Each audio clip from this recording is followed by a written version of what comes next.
6-9 ғасырлардағы Қазақстан мәдениеті.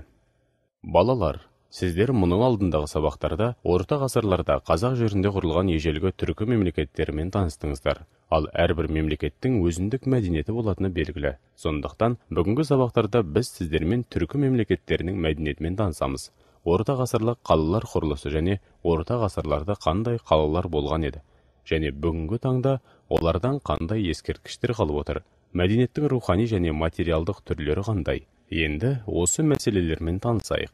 Қазақстан аумағында көшпелі дала мен егіншілікті алқаптың тоғысқан жерінде ежелден отырықшылық пен қала мәдениеті дамыған ірі тарихи мәдени аймақтар қалыптасты. Ол Қазақстанның оңтүстігі мен Жетісу аймағы еді. Мұндай жағдай Қазақстан мәдениетінің дамуына өзіндік бір ерекшелік берді. Қала мен даланың байланысы, олардың өзара әсері анық көрінді. Бұл саяси, экономикалық, мәдени, этникалық байланыстар еді. 6-9 ғасырларда Орта Азия мен Қазақстанда қалалар тез өсті. Осы кезде қала мәдениеті екі ауданда, Сырдария алқабы мен Жетісуда дамыды. Олар сауда мен қолөнердің, дін мен мәдениеттің тірегіне айналды. Батыс Түркістан жерінде Суяб, Құлан, Мерке, Тараз, Отырар, Исфиджаб сияқты қалалар бой көтерді. Қала мәдениетінің бұл аудандарда дамуына бірнеше факторлар әсер етті. Олар географиялық орналасуы, яғни қолайлы табиғи климат жағдайлары, екіншіден ежелден отырықшы, егінші, қала мәдениеті дамыған Орта Азияның ықпалы және осы аймақ арқылы 6-8 ғасырларда Ұлы Жібек жолының басты бағыттарының өтуі болды. Орта ғасырларда Қазақстан өзінің қалалары арқылы әлемдік қарым-қатынастан тысқары қалмай, Европа және Азия елдерімен жібек жолы арқылы сауда жасасып, байланысын үзген жоқ. Араб, парсы деректерінде Отырар қаласы Фараб, одан бұрын Тарбан деп те кездеседі.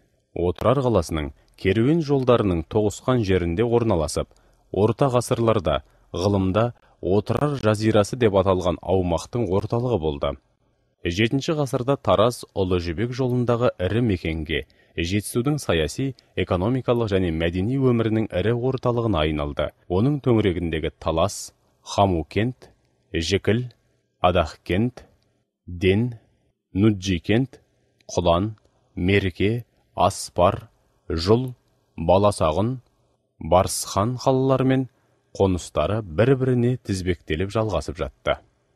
Қазақстан жеріндегі халықтардың экономикалық өмірінде сауда үлкен рөл атқарады. 6-10 ғасырлардағы халықтардың саудада Ұлы Жібек жолының зор маңызы болды. Исфиджаб пен Тараз арасында бірнеше шағын қалалар мен керуендер аялдайтын сарайлар болды. Қалалардың өсіп өркендеуі, сауданың дамуы ауыл шаруашылығы өнімдеріне сұранысты арттырды.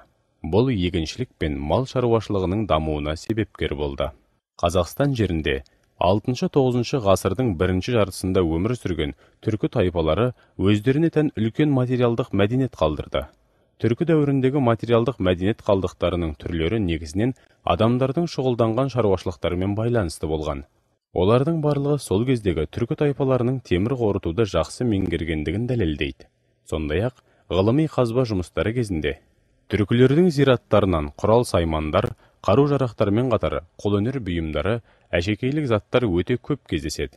Түркілер тамаша етікшілер болған.